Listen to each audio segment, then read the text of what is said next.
We'll now go to Mr. Kotak. Mr. Kotak, the floor is yours. You have 5 minutes for your opening remarks, sir. Thank you. Good afternoon, Chair, members of the committee, and everyone here today in person and watching virtually. I appreciate the opportunity to address the committee on an issue that has significant implications from many perspectives. Firstly, my name is Ritesh Kotak. I'm a technology analyst and lawyer licensed in Ontario, and I practice in the area of labor and employment, corporate law, and also technology law.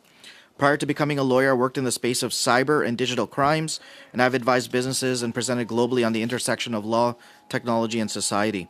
Hence, I'm hoping to wear both hats and provide my thoughts on Drivers Inc. from a legal and technical perspective. So Driver Inc. Alludes to models whereby trucking companies misclassify drivers as independent contractors instead of employees. There have been many situations where the driver believed that they were employees but were instead misclassified. The circumvention creates an environment for the business employer to avoid costly employee overhead and reduce costs. I would like to quickly go over the two classifications.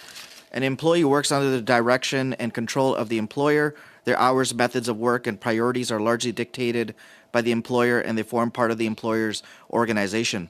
While an independent contractor, by contrast, operates their own business. They decide how the work is done, supply their own tools, bear financial risk, and can profit from their efficiency. There's no requirement for the organization whom the contractor is providing services to deduct taxes, CPP, EI, pay vacation pay, minimum wage, or provide other benefits. In short, employees serve the business while independent contractors run their own business. The courts and tribunals have looked at the following factors when classifying whether someone is an independent contractor or an employee.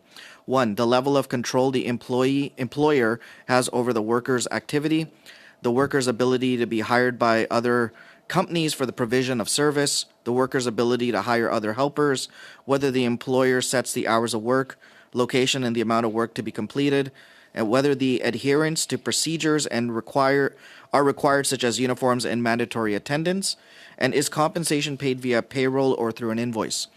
Misclassification denies workers basic protections. For compliant businesses, this creates an uneven playing field, as those using Drivers Inc. can undercut rates by more than 30%. And from a technology perspective, this is a double-edged sword. It can help enforce compliance, but can also enable circumvention. Digital platforms and algorithmic management can be leveraged to identify individuals who may be misclassifying. In addition, there are numerous data points that can be examined to verify and validate the employment status. Finally, I do want to briefly touch on the ease of incorporation. Firstly, I believe that red tape reduction is a positive thing. However, systemic and structural issues may be a contributing factor. Creating a corporation in Canada is remarkably simple. Beyond a nuanced name search, which only checks for similar names, there's minimal scrutiny of the process or the structure of the entity. This simplicity makes it easy for carriers to pressure drivers into incorporating, which will further perpetuate the Driver Inc. model. I will also mention that individuals may not incorporate if they are making under $30,000. Legal education can probably go a long way in ensuring drivers know their rights under legislation, help avoid unnecessary incorporations, and learn about the benefits and risk of incorporation. Moving forward, and what I hope I can expand on during the questions, if we want to balance fairness while maintaining integrity in the process, we should consider addressing stronger enforcement, audits of carriers, technological solutions to flag potential violators, and policy reform that maintains the ease of incorporation with safeguards against misuse. Thank you, and I look forward to your questions. Thank you very much.